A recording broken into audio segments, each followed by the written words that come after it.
Welcome to the Northern Beaches Local Planning Panel meeting for Wednesday, the 6th of August.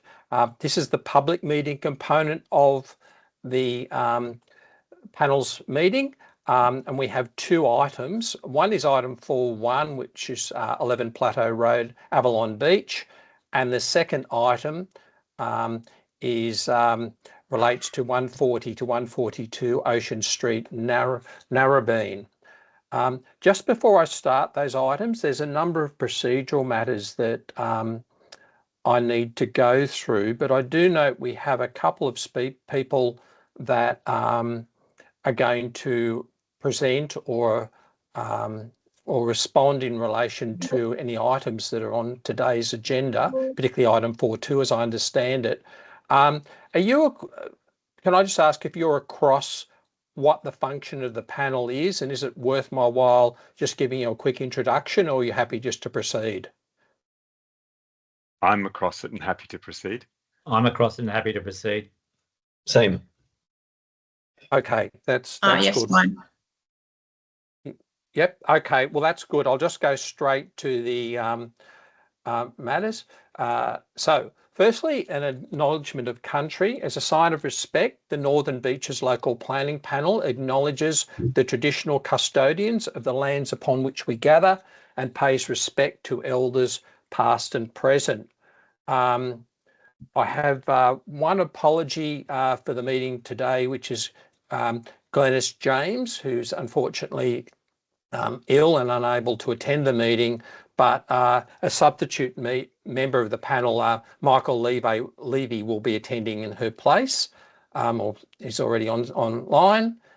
In relation to declarations of interest, I'll just go round the panel members one by one and introduce them, and also ask if they have any conflicts of interest in relation to any matters today. The first one is Phil Young, who's a representative of the community on the panel. Phil, do you have any conflicts of interest? No, none. No. Michael Levy, who's an independent expert on the panel. Michael, do you have any conflicts? Yeah, look, I don't have any conflicts for items 4.1, 5.1 and 5.2, but I do have a reasonably perceived conflict of interest in relation to item 4.2 for Ocean Street, Narrabeen, so I won't take part at that part of the meeting or the deliberations. Okay, now thank you, Michael. And can I just add, for the benefit of those present and those listening to the recording, Michael hasn't participated in the council officer briefing in relation to that matter, nor in any discussion with other members of the panel or council in relation to that matter, nor will he be involved in the determination of that matter. So he's entirely out of the picture, so as to speak, as far as item 4.2 is concerned, and that's normal practice when someone registers a conflict. So thank you very much for letting us know about that, Michael. I'll move now on to Oliver Klein, who's also an independent expert. Oliver, do you have any conflicts of interest? I have no conflicts of interest, thank you. Okay, great. Thank you very much. And my name's David Crofts. I'm the chair of the panel. I'm an independent expert, and I have no conflicts of interest either. So I'll now move on to the minutes of the previous meeting. The minutes of the previous meeting were contained or are contained in the PDF agenda that's been distributed for this meeting, and the panel notes that this is the case and that they were adopted by the chairperson and have been posted on council's website. That then brings us to item 4.1, which is DA 2025/0178, which is 11 Plateau Road, Avalon Beach, the construction of access stairs, retaining walls and associated landscaping works. This matter has come to council, or to the panel rather, because the landowner that's involved in part of the works is actually council, because works are proposed partially on private land and partially on the council road reserve. So council in effect has a conflict of interest, so it's come for the panel to a determination. I know we have the applicant present but we don't have any, as far as I'm aware, any objectors who wish to present. So, sorry, I just don't have the list of presenters up on my screen at the moment. The person who's the applicant, do you wish to say something, or do you just want to respond to queries from panel members? I think I'm happy to respond to queries, yeah, sure. Okay, that's great. Thank you very much. So panel members, do you have any questions in relation to this matter? Just one, Mr. Chair. Yes. Thomas, just wanting to confirm it's your intention to have a sandstone or sandstone face finish to the retaining coming up from the roadway? That is correct, yes. Okay. Thanks. That's all, Mr. Chair. Thank you. Any other questions from panel members? Not for me.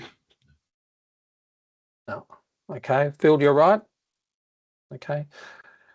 And Oliver, fine. Okay. Well, if that's the case, that's all we need to deal with as far as that item's concerned, unless the applicant wants to say anything else, but they only wanted to respond, so that's fine. So in relation to this matter, following the public meeting, the panel will have a closed session, and during that closed session we'll determine the matter. That is, we decide whether or not to approve with conditions or to refuse or defer for further information, and the outcome of that will become available within a few days once council's gone through a number of procedural matters to finalise the minutes. So once again, thank you very much. Thank you. That then brings us on to the next item, and if you just bear with me, I've got to have a bit of a problem with my screen, which now brings us to item 4.2. So could I ask Michael to log out of the meeting now, please? Thank you, Michael Levy. And, he's gone. Okay, great, thank you. And if you just bear with me a second, please, everyone. My for some reason, just won't be a moment. I'm having problems with my screen. I'm just trying to bring up the speakers list. I won't be a moment. Just bear with me, please, everyone.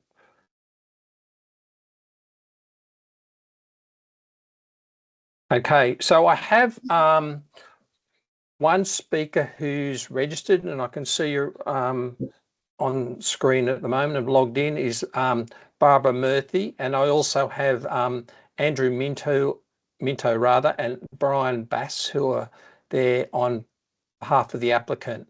And as I mentioned, this relates to item 4.2 of the agenda, which is 140 to 142 Ocean Street, Narrabeen, the demolition works and construction of a residential flat building. So Barbara, if I could ask you, would you like to just make your views known to the panel and in a short presentation, and if you could try and focus on what you think are the major points that the panel needs to hear, that'd be great, and limit your presentation to about 3 minutes. Yep. Thank you very much. Thank you for the opportunity to speak. So I own a 1-bedroom unit on the top floor of 144 Ocean Street with a single aspect facing south, and my previous objections stand. I refer to the council's report, particularly the plans for the communal rooftop terrace, covered area and lift overrun, and the adverse residential visual and acoustic amenity that would have on the residents of 144 Ocean Street, particularly my unit directly opposite. I note the original plans had less impact, at least the height was limited to the regulation. The planning panel recommendations were based on the fact that just 2 of the 11 units, 3 and 8, wouldn't receive sunlight on a given day in the year, a mere 3% deviance from the recommended 15% minimum. The applicant didn't request this communal terrace. They noted beach access across the road, a privilege that most homeowners wouldn't have. The section 4.6 variation has been granted because the report says the height variation caused by the lift overrun and terrace wouldn't obstruct views or provide a significant visual impact. Maybe that's from the street view only, but they are directly across from and in the line of sight of the living and bedrooms of my unit at 144. The application has already been granted exceptions to council planning regulations, and the reasons there's not more outdoor space would be the development footprint itself, which limits communal ground level outdoor space. So why are they being rewarded with more, especially when the amendments result in a further breach of the planning regulation? And why does it have to mean that it comes at a cost to neighbouring properties? The recommendation for the terrace doesn't make sense to me. This is a worse result, especially for 144 and my unit, given the direct impact on acoustic and visual privacy and views. The whole issue is supposed to be about sunlight. So I don't understand why the recommendation is for a covered area on the roof. It increases the total area of height breach. It relates to 2 units only. It's minor, and it's noted in the plans that one of the apartments had a large skylight to compensate. It means my unit on the top floor will have a communal terrace for 11 units directly opposite the bedroom and living areas. It will have a lift overrun, creating a 2 metre breach of the height restriction right in front of the bedroom window. It means access to the roof any time of the day or night, lights, noise, smoke drifting across to adjoining units across from bedrooms. The resident in my modest unit lives there as that's what they can afford. They don't have a large apartment with balconies. It's a small 1-bedroom unit. The amended plans take away the main aspects, giving it livability, the outlook and privacy. The ground level apartments have private open spaces. Another 3 have rooftop terraces. They can walk across the road to the beach. Why is there a need for a communal rooftop terrace? I'm asking the panel to consider the need for this terrace and subsequent variations to the construction required. Otherwise, can ways be found to reduce the negative impact or provide some concessions to affected neighbours? For example, finding a way to avoid the lift overrun, say using external stairs, reducing the terrace sizes, deleting the covered area, maybe relocate to centralise it further to the south, or increase rooftop landscaping. Thank you. Okay, thank you very much. Barbara, could you stay online? What I'll do is I'll ask the applicant to whether they've got any comments and whether or not some of those comments may in fact relate to what you've just said. And then I'll open up for panel members to ask questions and queries. So if you wouldn't mind staying online for that. So Andrew and Brian Bass, you're both online. Do you have anything to say at this stage, or would you prefer to wait till panel members ask questions? No, Chair. Look, Andrew Minto, I'm the town planner on behalf of the applicant, and joined by Brian Bass, who is the architect from Popov Bass Architects. Yes.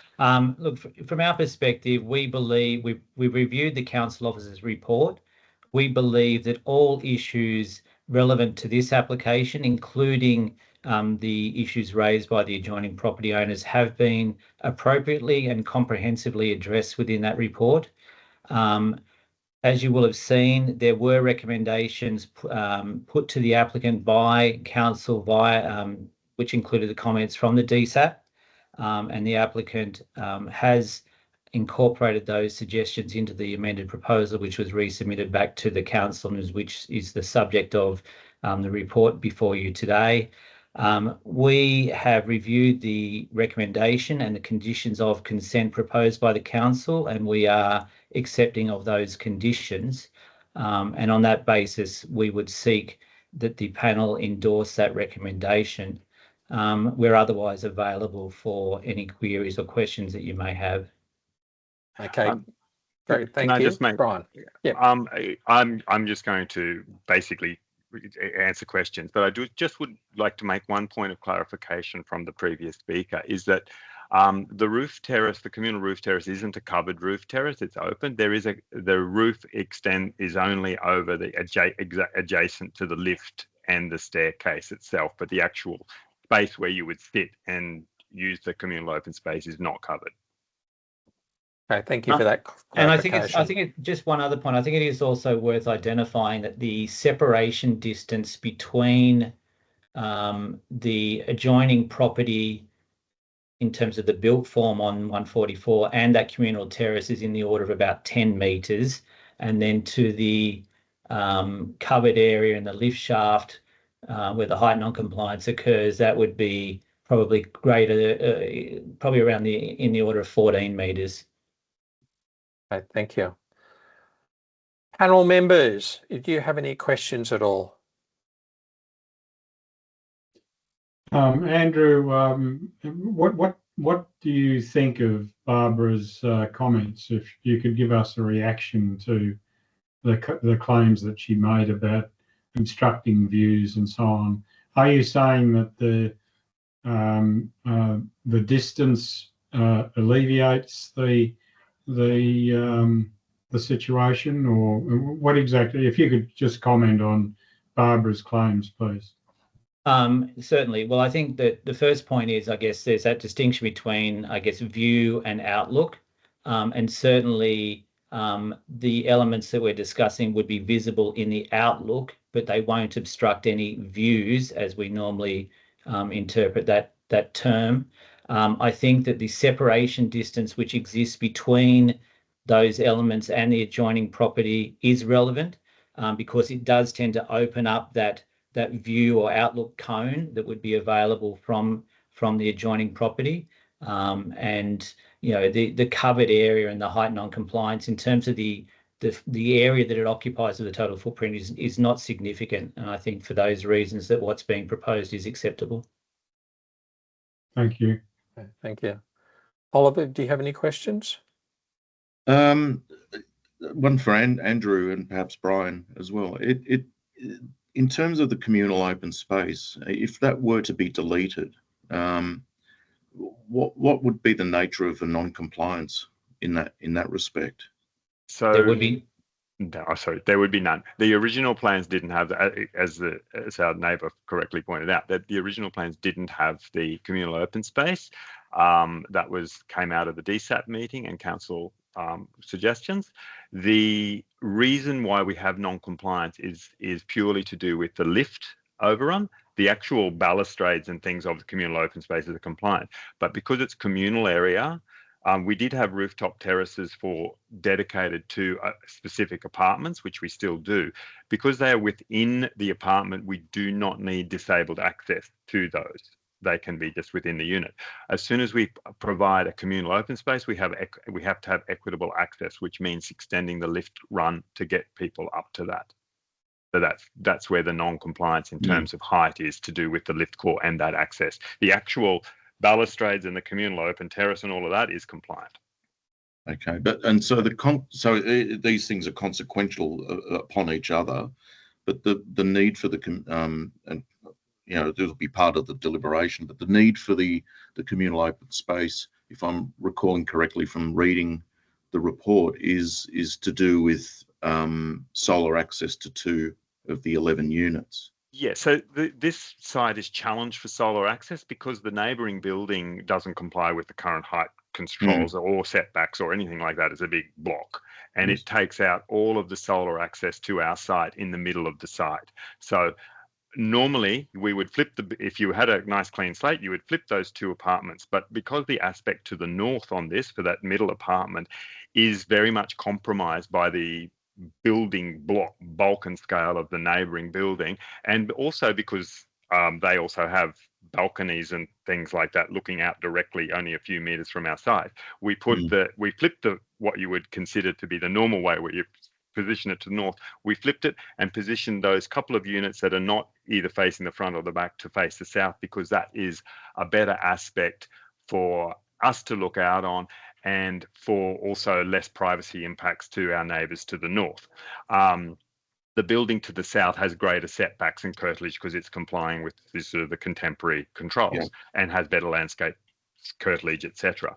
So hence, when we did that, those two of the apartments then do not meet our requirements for 2 hours of solar access in the middle of the day there, which flipped us into that thing where we basically have a 3% technical non-compliance with the apartment design guide in terms of solar access. The council then and the panel then went through the process and went, this would be really nice if everyone could go up there and use it, which I think it is. I think it's a positive thing, but it wasn't an essential thing for the development. Okay, yeah. Okay. Thank you for that. Yeah. Could you just refresh my memory? The apartments that have got difficulties with solar access are on which floor? The lowest floor in the middle, the first and second floor, basically. Okay. So like ground floor and the first floor. Okay, that's right. Okay, great. Thank you very much. Any other questions anyone has? So I don't have it. No. Barbara, just to explain, the public session is not an opportunity for debate between yourself and the applicant, but you are in a position to perhaps to ask me a question or make a statement to me, and I can interpret it appropriately. Oh, I just had one point to make. That was yes. All. Okay. Was just about the communal terrace need. If it's just 2 apartments, that was just my point. Okay. No, great. Thank you very much. Okay, understand. All right then. Well, since there's no more questions or queries from members of the panel, I'll close this part of the meeting. As I mentioned previously, the panel will go into determination session, which is closed, following the public meeting. In a few days' time, the outcome of that meeting, the determination meeting that is, will become available. And in determination means we either decide to grant consent with conditions, refuse, or defer for further information. So once again, thank you very much for your participation, and I'll close the public meeting of the development panel. Thank you. Thank you. Thank you.